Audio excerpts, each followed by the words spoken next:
फालसे के फल होते हैं ना, गर्मी में शरबत भी बनाते उनका। कोई फल ले ओ, कोई फल ले ओ, कहती सुखिया मालिन जा रहे। अब कन्हैया ने सुनी कि कोई फल बेचने बारी आई सो भागे। मैया बोली वह कोठरी में बेटा अन्न भरे और ले जा। तो महाराज अपने च्युत धान्य करत द्वयम, दोनों हाथों में कन्हैया ने धान भर लिए। अब छोटे से हाथ उसमें अंजलि भर ली, ऐसे उंगली हो गई तो एक एक करके लाइन लग गई, और द्वार पे जाते जाते 2 ही दाने रह गए हाथ में। सुखिया मालिन से बोले मैया हमको फल दे दे। सुखिया मालिन तो बेचारी सब कुछ भूल गई। लाला गोदी में उठाए लियो, बोली एक बार मैया कहियो, एक बार काय को हम 10 बार कह देंगे, फल दे दे। सो सुखिया मालिन ने उनको फल अंजलि पूरी भर दी। 2 ही दाने तो बचे थे, और वो दोनों दाने उसने अपनी डलिया में डाल दिए।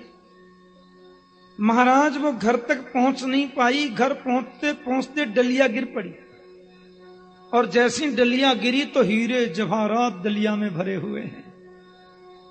मेरे गोविंद को तो तुम प्रेम से कुछ समर्पित करके तो देखो। पत्रम पुष्पम फलम तोयम जो में भक्तियां प्रयच्छति तदहम भक्ति उपहृतम अश्नामि प्रयतात्मना। प्रेम से तुम जो भी समर्पित करते हो, गोविंद उसे बहुत मान करके स्वीकार करते हैं। लेकिन जिस दिन से वो फल गिरे हैं ना दोनों वृक्ष कन्हैया के ऊपर, नंद बाबा के मन में थोड़ी चिंता बढ़ गई है। बाबा ने मन में विचार किया, जा दिन से मेरे घर में लाला को जन्म भयो, ये कोई न कोई राक्षस आते ही रहे। पहले पूतना आई गई, फिर देखो वो सक्तासुर आयो, तृणावर्त आयो, अब लाला के ऊपर 2-2 वृक्ष गिर पड़े। ब्रजवासी की पंचायत बुलाई। कहा बात है बाबा? भैया मैंने एक निर्णय किया है, आपकी सहमति चाहूं हूं, आज्ञा करो बाबा। बोले मैं अब गोकुल में रहना नहीं चाहूं, बताओ कहां जाएं? बाबा कहां जाओगे? बोले यहां मेरो लाला प्रसन्न ना आए, ये कंस के राक्षस हर तीसरे दिन भैया आए जा में।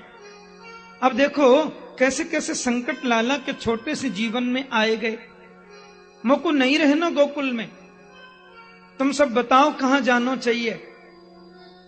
हमारे ब्रज में जिसको बहुत आदर देते हैं उसको तुम बोलते हैं, नहीं तो तू में ही काम चलता है। बोलो जय श्री कृष्ण। हाँ, ये आप तो बड़ा भारी शब्द है।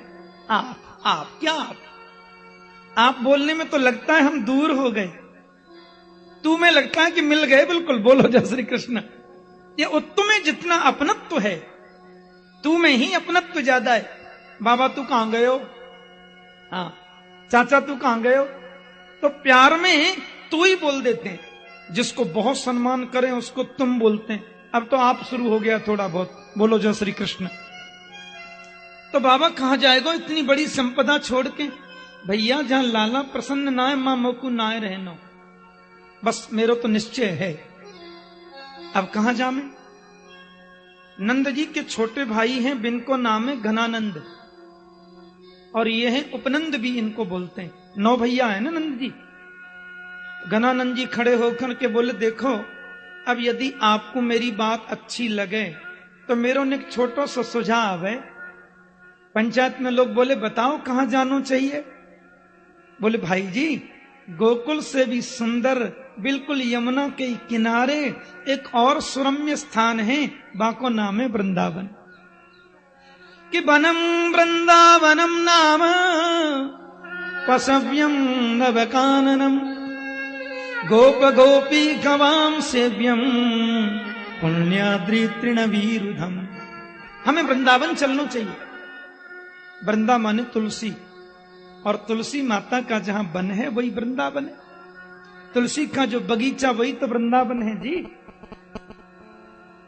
या तो वृंदावन नाम है कृष्ण का। वृंदान भक्त वृंदान अवती रक्षती कि वृंदावन श्री कृष्ण। भक्तों के रक्षक मेरे गोविंद जहां नित्य वास करें उसको वृंदावन कहते हैं। बोले भैया मां और कहां व्यवस्था है? बोले यमुना जी को किनारो गोकुल की तरह मां भी। और गोकुल परली पार है, जब वृंदावन उरली पार है। अच्छा, गैयान की चरवे की व्यवस्था भी बढ़िया है, बगीचा है, जंगल है। और भैया जी रही हमारे रहबे की बात, तो हम तो कैसे हूं रह लेंगे, हमारो का है। रसखान बोलते हैं ना, या लकुटी अरु कामरिया पर राजत हूं पुर को तज डारो, आठम सिद्धि नवो निधि को सुख, नंद की गाय चराई बिसारो। कन्हैया की कारी कमरिया और लकुटी के ऊपर में त्रिलोकी को राज्य वार सकूं हूं। सब बोले तो चलो, जहां सुमति तहां संपत्ति नाना। एक भाई ने जो बात कही सबने मान ली नहीं, और सब लोग गोकुल से वृंदावन आ गए। बैलगाड़ी में सामान लेके आए जितनों लाए सके। अब कन्हैया बलराम दोनों बैलगाड़ी में बैठे, बड़ी सुंदर बड़ी प्यारी झांकी गोपाल की आ रहे हैं। अब वृंदावन में कोई महल तो थे नहीं। गोपियों के और कन्हैया के समय की केवल 4 चीजें ब्रजमंडल में आज भी हैं। बोलो जय श्री कृष्ण। गोविंद के समय की केवल 4 चीजें हैं ब्रजमंडल में, बाकी सब बदल गया। कौन कौन सी? एक तो कन्हैया के समय की श्री यमुना महारानी है, यमुना रानी। दूसरी है रज रानी, ब्रजरज वही है। तीसरे हैं श्री गोवर्धन नाथ, और चौथी है कात्यायनी माता। बोलो जय श्री कृष्ण। ये 4 वस्तुएं बिल्कुल गोविंद के समय की ही प्रतिष्ठित हैं वृंदावन में, इनमें कोई परिवर्तन नहीं आया। मकान भी बदल सकते हैं, मंदिर भी बदल सकते हैं, गांव भी बदल सकते हैं, पर ये 4 चीजें बिल्कुल वही हैं। इनमें क्योंकि गोपियों ने तो कात्यायनी माता की स्थापना की। गोविंद को आज कथा सुनेंगे आप, बड़ी सुंदर कथा है आज, और मेरे संग आप सब कात्यायनी मां की स्तुति गाएंगे संस्कृत में। हाँ, तो गोपियों ने माता कात्यायनी की स्थापना की, और यहां पर स्थापना करके मां कात्यायनी से कृष्ण को पाने का वर चाहा। वही मां कात्यायनी की गोद में हम लोग बैठे। और दूसरी रजरानी, ये ब्रजरस तो बदल नहीं सकती, वही है जिसमें गोविंद खेले।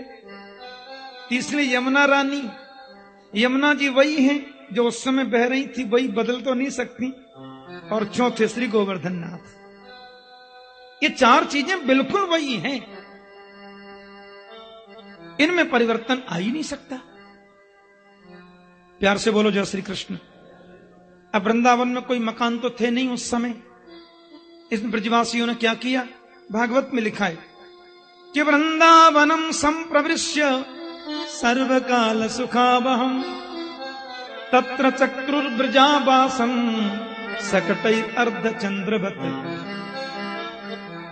वृंदावन में आकर के ब्रजवासी लोगों ने अपनी बैलगाड़ियां सजा ली। हाँ, बोले भैया बैलगाड़ी इनके नीचे ही रहेंगे अभी तो। बैलगाड़ी सजाई वृंदावन में, यहां वास कर रहे हैं लीला के लिए। बरसभानु जी ने बरसाना बसा लिया, नंद बाबा ने पहाड़ी पर नंदगांव बसा लिया, लेकिन मुख्य केंद्र वृंदावन ही रहा। वृंदावन में आवास कम और लीला ज्यादा। यहां कन्हैया गौ चराती, यहां गोविंद ने कात्यायनी पूजन ब्रजवासियों के लिए हुआ, गोपियों ने। और यहीं पर गोविंद ने चीर चुराए, यहीं पर रास लीला करी। इसलिए ब्रह्मवैवर्त पुराण के आधार पर देखें तो नंदगाम और बरसाना ये दोनों वृंदावन की सीमा में ही हैं। बोलो जय श्री कृष्ण। 5 योजन विस्तीर्णम धामम च हृदयम मम। भगवान कहते हैं ब्रह्मवैवर्त में कि 5 योजन विस्तार वाला जो वृंदावन है वो मेरा हृदय है। 1 योजन में 4 कोस होता है, तो 5 योजन का मतलब 20 कोस हो गया कि नहीं? 20 कोस का वृंदावन है, 5 चक्कू 20, और 20 कोस माने 60 किलोमीटर हो गया कि नहीं? और 60 किलोमीटर में नंदगाम, बरसाना और वृंदावन ये बिल्कुल सीधा बहता आता है। ये वृंदावन की सीमा है। इसलिए अब नंदगांव बोल दो, चाहे बरसाना बोल दो, चाहे वृंदावन बोल दो, बात बिल्कुल एक है, अंतर तो है ही नहीं। वृंदावन में बैलगाड़ी के नीचे ब्रजवासी लोग रह रहे। कन्हैया बोले हम तो अब जाएंगे बछड़ा चरावे। अरे लाला तू छोटो है बेटा, बछड़ा ना ना हम तो जाएंगे। अब दोनों भाई बछड़ा चराने को गए, सो वहां पे वो बछड़े के रूप में ही राक्षस आ गया, देख लो। हाँ, बछड़े के रूप में राक्षस आया। कन्हैया बलराम जी से बोले भैया जी बछड़ा हमारा ना है, देख लो तुम। अब फिर को पहले नहीं बताई। उस बछड़े ने तो विकराल रूप धारण कर लिया, मारने दौड़ा, गोविंद ने कल्याण कर दिया। दूसरे दिन फिर गए महाराज, देखा तो एक पैर से बगुला खड़ा है जमुना जी में, ये बकासुर है। ब्रजवासी बोले देखियो कैसी आंख बंद करके भजन कर रहे हो जो भगत। कन्हैया बोले जी भगत ना है, बगुला भगत है। बंगला भाषा में कहावत आती है ना, अति भक्ति चोरेर लखन। बोलो जय श्री कृष्ण। बंगला में बोलते अति भक्ति चोरेर लखन। भैया दिखावटी भक्ति करे, दिखावटी आंख बंद कर रखी है जाने जी, भगत भगत कोई ना है, बगुला भगत है। मेरे गोविंद उधर गए तो उसने तो अपना मुंह खोल के चोंच में कृष्ण को पकड़ लिया।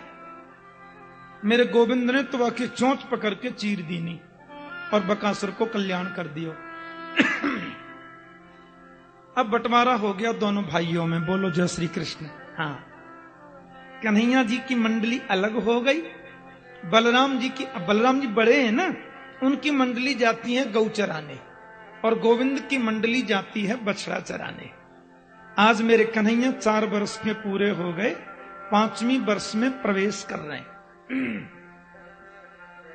तो कंस ने देखा कि यहां वृंदावन में राक्षस भेजे, दोनों मर गए। उसने एक और राक्षस भेजा, उसका नाम है अघासुर। एक बात कहूं, अघ बोलते हैं पाप को, और पाप का जो मूर्तिमान रूप है न जी, वही तो अघासुर है। ये पाप ही है साक्षात। ब्रज के लोग तो बड़े भोले हैं परीक्षित, इनका हृदय बहुत निर्मल है, भावनाएं बड़ी स्वच्छ हैं। गोविंद मेरा है, ये उनके हृदय में अटूट विश्वास है। आहा, अब कन्हैया के छोटे सखा और छोटे छोटे बछड़ा, भागवत में लिखा है कृष्ण वत्सई रसंख्याता यूथी कृत्य स्वत्सपम। लाखों बछड़े कन्हैया के, बछड़ा चल रहे हैं, सखा चल रहे हैं। इस अघासुर ने सोचा, वो आ रहा है कृष्ण बछड़े चराते हुए, मैं अपना बेस बड़ा बना करके बैठ जाऊं, सब लोग मेरे मुंह को समझेंगे कोई वृंदावन की गुफा, मेरे मुंह में सब घुस जाएंगे, उनके संग कृष्ण भी आ जाएगा, मेरा बढ़िया भोजन हो जाएगा, महाराज कंस का शत्रु मर जाएगा। अब जैसे ही वो आए तो परिस्थिति ऐसी बन गई कि ब्रजवासी लोगों ने जब उनको देखा, ध्यान देना, भावना ही तो प्रधान होती है। अभी मार्गशीर्ष महीना में हमने कथा करी थी कोटा में। गोविंद की जिन पर कृपा हो उनकी रुचि सत्संग में होती है, उनकी ही रुचि सत्संग में ज्यादा होती है, ध्यान देना। कोटा में वहां एक ग्राउंड है, दशहरा ग्राउंड, पर वहां 100 वर्ष पहले 56 भोग हुए थे किसी भक्त के द्वारा, इसलिए उसका नाम ही रख दिया है 56 भोग मैदान। तो वहां एक परम स्नेही भक्त हैं श्री गुलाब चंद जी माहेश्वरी, प्रपन्न वैष्णव हैं। हम लोग बोलते हैं ना एकदम पुष्टि मार्गी ब्रह्म संबंध जिन्होंने लिया। ऐसा सुंदर भागवत का आयोजन था। बहुत विप्र मेरे संग वृंदावन से गए। कथा में लगता था कि कुंभ का मेला है क्या, इतनी सुंदर व्यवस्था। श्री आचार्य चरण भी वहां पधारे, जगत गुरु वल्लभाचार्य वहां विराजे। श्री श्रीनाथ जी का तो वहां मुख्य स्थान है कोटा में, श्रीनाथ जी महाराज वहीं पधारे कथा में, उनका अलग सुंदर मंदिर व्यवस्था। लगता था छोटा मोटा कुंभ है क्या, इतनी निष्ठा कथा में, इतनी भावना वैष्णवों के प्रति, संतों के प्रति।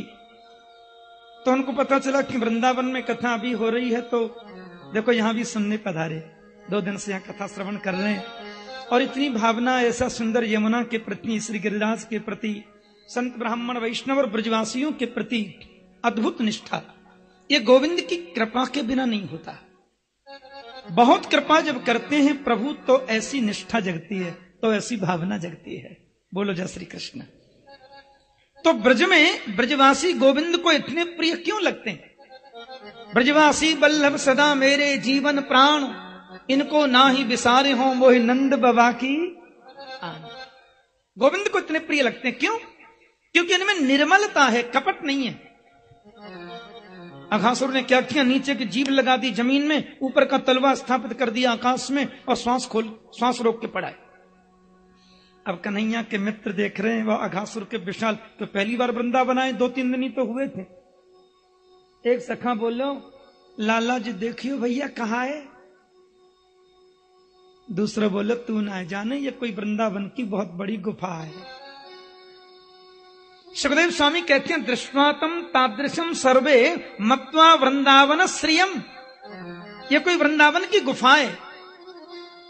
एक बोलो, हमने तो दादी जी से कहानी में सुनी कि गुफा में संत जन वास करें, होगी सो देखी जाएगी, चलो संतन के दर्शन करे आवे। अघासुर के मुंह में घुस गए सब। कन्हैया ऐसा ना कर रहे, नहीं नहीं, अरे नहीं, कोई मत जाना। पर कौन सुने उनकी? सब बछड़ा घुसा दिए, ब्रजवासी भी घुस गए। अघासुर के मुंह में प्रवेश किया और जीभ पर जैसे ही पैर रखा, सो जीभ होती है गुदगुदी गुदगुद। एक बोलो, गुफा तो बहुत बढ़िया, पर जहां मुझे गुदगुदो गुदगुदो कहा है। दूसरा बोलो, तू ना जाने जो बढ़िया गुफा हो ना, बा में ऐसे ही गद्दा बिछे रहे। भाई, जिस मंडली के प्रेसिडेंट 4.5 वर्ष के हैं, उसके सदस्यों की उम्र कितनी होगी आप हिसाब लगाओ। तो बच्चे अपने हिसाब से तो सोचेंगे। एक प्रश्न करता है, दूसरा जवाब दे देता है तुरंत। अच्छा, ऐसे ही गद्दा बिछे रहे? बोले हाँ, चलो तो फिर संतन के दर्शन करे हमें। और भीतर गए तो अजगर का मुंह होता है अंदर से लाल। एक बोले, भैया गुफा तो बहुत बढ़िया है, पर ये लाल रंग की क्यों है? अरे तो ना है मालूम, बढ़िया गुफा तो लाल ही रंग की होयो करें। अच्छा, बोले हाँ। और भीतर गए तो अंदर होते हैं अजगर के दांत, बड़े बड़े दांत ऐसे दिख रहे थे ऊपर से। गुफा तो बहुत अच्छी है भैया, पर जामे जी भूरो भूरो कहाँ है? बोलो जय श्री कृष्ण। जो सफेद सफेद कहाँ है? अरे तो ना मालूम, जब गुफा में भीतर संत बैठे भाई, बिन संतन को जी नियम है कि जो कोई हमसे मिलबे आओ, अपने सामान को बाहर खुंटी पे टांग के आओ। तो सबने अपने अपने सामान भी टांग दिए वहीं पर। अघासुर बड़ा खुश है, आने दो अंदर, बस वो राजा जो बाहर खड़ा है सो मुंह बंद कर लूंगा। अंदर जैसे ही गए तो एक सखा बोलो, भैया जो गुफा में तो अंधेरा हो भीतर। एक बोलो, क्यों भाई, हम जहां में भीतर चले ही जा रहे हैं, जो कोई राक्षस तो ना आए। एक सखा हंस करके बोलो कि अस्मान किमत्र ग्रसिता निविष्टा अयम तथा चेत बकवद विनंशति। डर पे काय क्यों है?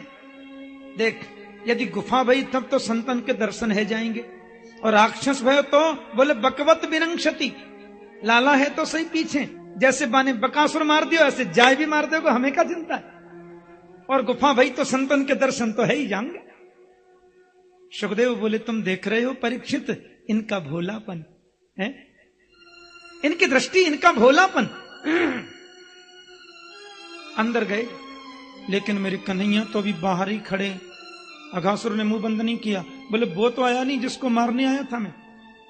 मेरे बालकृष्ण प्रभु ने सोचा, मेरे बछड़े चले गए, मेरे प्राणों से ज्यादा प्यारे ब्रजवासी सखा चले गए भीतर, तो मैं रह करके क्या करूं बाहर?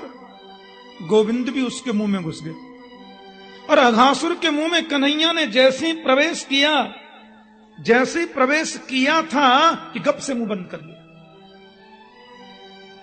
गोविंद उसके पेट में नहीं गए, गले में बैठ गए।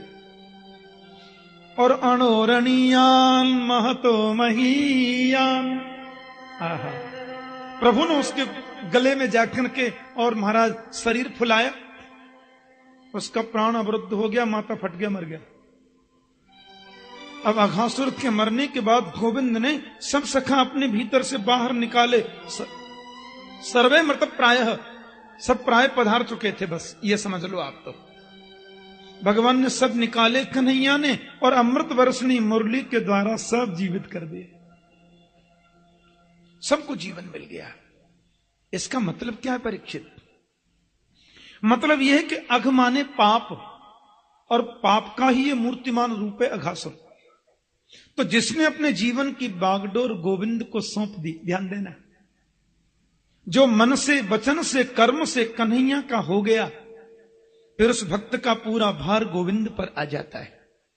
और किसी संजोग से, किसी कर्म की वजह से, किसी कार्यवशात यदि वह भक्त पाप में भी प्रवेश कर जाए, तो चाहे कन्हैया को पाप में ही क्यों न जाना पड़े, पाप में जाकर भी भक्त को पाप से निकालते हैं, पर उसको पाप में रहने नहीं देते। यही तो इसका मतलब है। बोलो जय श्री कृष्ण। पाप में टिकने नहीं देते गोविंद। ये प्रभु का स्वभाव है। परंतु अघासुर को कृष्ण ने आज मार दिया। बिल्कुल यही बात ब्रजवासी लोगों ने 12 महीने बाद जाकर के मैया यशोदा से कही, मैया तेरे लाला ने आज अघासुर मार दिया। अब देख लो, मारे थे साल भर पहले और कह रहे हैं साल भर बाद। परीक्षित ने प्रश्न कर दिया, ब्रह्मन् कालांतर कृतम तत्कालीनम कथम भवे, ये कालांतर कैसे हो गया? यत पौगंडे हरिकृतम यत कौमारे हरिकृतम पौगंडे परिकीर्तितम। मैं 5वीं वर्ष में जो काम कन्हैया ने किया, वो 6वीं वर्ष में सखाओं ने जाके बताया। 1 वर्ष कैसे निकल गया? कहां? बोले इसमें कारण है राजन। गोविंद जब अघासुर को मार के आए ना, ब्रजवासी बोले बहुत अच्छो कियो लाला, अच्छो भयो, हम तो गुफा समझ के चले गए, अब हमें संत तो कोई है ही ना, हम तो मरी गए होते भैया। कन्हैया बोले अब क्या चाहिए? बोले भूख लग रही है। कृष्ण बोले तो छींका कहां है? बोले वो तो भाई खुंटी पर टंगो रह गए। हाँ, एक सखा बोलो नाई, पीपल के पेड़ पे मेरे छींके टकरे 2-3, सब उतार करके लाए, कुछ ने बाहर टांग रखे थे, और बीच में मेरे गोविंद बैठे हैं, चारों तरफ वो सैकड़ों सखा बैठे। सुखदेव कहते हैं परीक्षित सावधान, नेत्र बंद करो और झांकी जरा दिल में उतार कर देखो। आहा, बिभ्रद वेणुम जठर पटयो श्रृंगवेत्री च कक्षे पामे बाणौ वृषण कबलम तत्फलान्यंगुलीसु तिष्ठन मध्ये स्वपरिसुहृदो हास्यन् नर्मभिस्वै स्वर्गे लोके मिसति बुभुजे यज्ञ भुग बालकेली। अब बीच में बैठे कन्हैया, चारों तरफ बैठे सखा, खेलत में को काको गोसैया, यहाँ कोई छोटा नहीं है कोई बड़ा नहीं है। एक बोले देखियो मैं तो पकौड़ी बनवा के लायो, आधी पकौड़ी खा ली और झूठी कन्हैया के मुंह में दे दे। कृष्ण बोले मीठी है, ठीक है। एक बोले हम तो दूध भात लाए, सुनने दूध भात खायो और वही कन्हैया के मुंह में दे दियो। सुखदेव जी कहते हैं बामे पाणव मृषण कवलम तत्फलांगुलीसु, कन्हैया के बाएं हाथ में दही भात लगाए और तत्फलांगुलीसु, उंगलियों में कई कई प्रकार के अचार लगे, खामे और अपने झूठो लाला के मुंह में दे दें। ये सब दृश्य देखना। तो कृष्ण के सखाओं में सबसे गरीब एक सखा है, उसका नाम है मधुमंगल। मधुमंगल बहुत गरीब है। आंखों में आंसू आ गए और मन में विचार करने लग गया, वो क्या करूं? सब सखा अपने अपने घर को भोग बना के लाए, लाला को खिला रहे, मेरे घर में तो कछु है ही ना है, तो मैं कहां लाऊं? मधुमंगल की जो माता है ना, वो बड़ी साध्वी है, ब्राह्मण का बेटा है। मधुमंगल की मैया इतना 24 घंटा में 1 बार 2 टिक्कर बनावे और दिन भर भजन करे बस। तो माता यशोदा ने उनसे बोल दिया, अपने बेटियों को आप हमारे महल में छोड़ दो, लाला के संग खेलेगो और यहीं पे विराजेगो, प्रसाद भोजन भी यहीं कर लेगो। अब मधुमंगल ने सोची कि सब लोग अपने अपने घर को भोजन लाला को करा रहे, पर हमारे घर में तो कुछ है ही ना है, तो हम क्या करा में अब। प्रभु अंतर यामी सब जानी, मेरे गोविंद तो बड़े अंतर्यामी हैं, बड़े परम कृपालु हैं कन्हैया। प्यार से बोलो जय श्री कृष्ण। कन्हैया मुस्कुरा करके बोले, अब तो हम मधुमंगल के घर को ही भोजन करेंगे। लाला मेरे घर को भोजन? तू नेक देर बैठ लाला, अवई गए और हाल आयो। मधुमंगल दौड़े दौड़े घर पे गए, हमें मटकी में देखियो कछु धरे होए तो। मधुमंगल ने मटकी खोल करके देखी तो बा में 3 दिन की खट्टी कड़ी रखी। बेचारे को मन खट्टो है गए, पर लाला तो मां प्रतीक्षा में बैठे होएगो, मुझको जानो तो है ही। सो कड़ी की मटकी लेके दौड़ो। सखा बोले, लाला ने तो बोलो ना, आज तो मधुमंगल के घर को भोजन करना। सोचते सोचते मधुमंगल आ गए। अब देखो बीच में कन्हैया बैठे, चारों तरफ सखा बैठे, और झुंडन के परली तरफ मधुमंगल आए गए। और मन में सोचवे लगे, मेरो लाला मीठो माखन खावे, मेरो कन्हैया मीठी मिश्री खावे। आज पहली बार मेरे घर को भोजन मांगे, मैं लायो भी तो खट्टी कड़ी ना, मैं कड़ी ना खवा सकूं लाला। फिर मन में सोच में लगे तो करूं कहा, यदि यह कड़ी की मटकी को छुपा करके धर दूं तो बहुत चतुर है, ढूंढ लेगो, और यह कड़ी को पी लेगो ढूंढ के। और यदि फेंकूं तो आवाज होएगी, सखा बोलेंगे तने फोड़ी काई को। पर लाला को खट्टी कड़ी में ना खवाना चाहूं। अच्छा काम करें, या कड़ी या मैं ही पी जाऊं, न रहेगो बांस न बजेगी बांसुरी। सुबह ने अपने मुंह से कड़ी मटकी की मोते लगाई मटकी, और कड़ी पीवे लग गए। जल्दी जल्दी में पीवे की वजह से आधी कड़ी तो मुंह में भीतर गई, आधी बाहर फैल गई। एक सखाने की लाला देखी हो जी का है। कन्हैया बोले, जो तो मधुमंगल है। सब दौड़े दौड़े आए। गोविंद बोले, हमने जब अपने ताई भोजन मांगे और तू लेके भी आए तो मैं कुछ स्वयं काई को खाए गए। अब लाला माफ कर दे, कल तेरे का आज बहुत बढ़िया मखाने की खीर बनवा के लाऊंगा। कन्हैया बोले, हमारी तो प्रतिज्ञाएं आज ही भोजन करना है और तेरे ही घर को करना। देख अब कोई बात ना, 3 दिन की खट्टी कड़ी बड़ी भैया बहुत खट्टी, मैंने सोची कैसे खमाऊं, या लिए मैं ही पी गया। लेकिन हमारी तो प्रतिज्ञा है कि तेरे ही घर को भोजन करना है आज। मधुमंगल बोले, वही ना तो कहां करेगो? अरे हमने कह दी ना कल बनवा के ले आएंगे। गोविंद बोले, मेरे लायक तो बहुत है। बोले अब कहां है?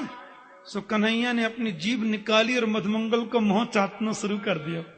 मुंह पे कड़ी लग रही ना, और जैसी मेरे गोविंद ने कड़ी चाटना प्रारंभ कियो, सब सखान के नेत्रण से आंसू की धार बह चली। मधुमंगल तो हिलकिन से रो पड़े। सखा बोले, कैसी लगी? गोविंद बोले, बहुत मीठी है। या कढ़ी में कितना प्यार है मधुमंगल, तुमको नहीं मालूम? अब हमारे कन्हैया ये कढ़ी चाट रहे हैं, यही दृश्य ऊपर से देख रहे विधाता ब्रह्मा। ब्रह्मा ने कही, राम राम राम राम राम राम। ये भगवान 4 महीना जाड़े के दिनों में नहाते भी हैं कि नहीं ग्वारिया? झूठी कढ़ी चाट गया। अभी पकौड़ी खा रहे हैं तो झूठी, दूध भात खाए झूठा, और कढ़ी चाट गया। ये भगवान होने नहीं सकता। ये भगवान नहीं है, पक्की बात है, भगवान हो ही नहीं सकता। ब्रह्मा बोले, लेकिन इनके जन्म के समय स्तुति करने तो मैं भी गया था। वो गर्भ स्तुति हुई थी ना कल, उसमें ब्रह्मा जी भी थे। तो ब्रह्मा ने सोचा वो देवकी नंदन वसुदेव कुमार श्री कृष्ण कोई और होंगे, ये भगवान तो नहीं हो सकता। भगवान किसी की झूठी कड़ी चाटता है क्या? ब्रह्मा बोले, तो एक काम करें, परीक्षा लेके देख ले। ऊपर से सब देख रहे, नीचे नाटक हो रहा, लीला चल रही है। ब्रह्मा बोले, ऐसा करता हूं, इनके ग्वाल बाल बछड़ों को चुरा करके ले जाता हूं। यदि भगवान हुआ तब तो कोई असर होगा नहीं, भगवान नहीं हुआ, रोने लगा तो वापस कर दूंगा, क्या फर्क पड़ता है? कम से कम परीक्षा तो हो जाएगी। कन्हैया बोले, देखो हम यहाँ कड़ी चाटबे में लग रहे हैं, बछड़ा दूर चले गए। आप लोग यहाँ बैठो, मैं बछड़ा को लेके आऊं। गोविंद बछड़ा लेवे गए। ब्रह्मा ने मौका देखा और उनके सखाओं को चुरा के ले गए। अपनी योग माया से सबको अपहरण कर लिया।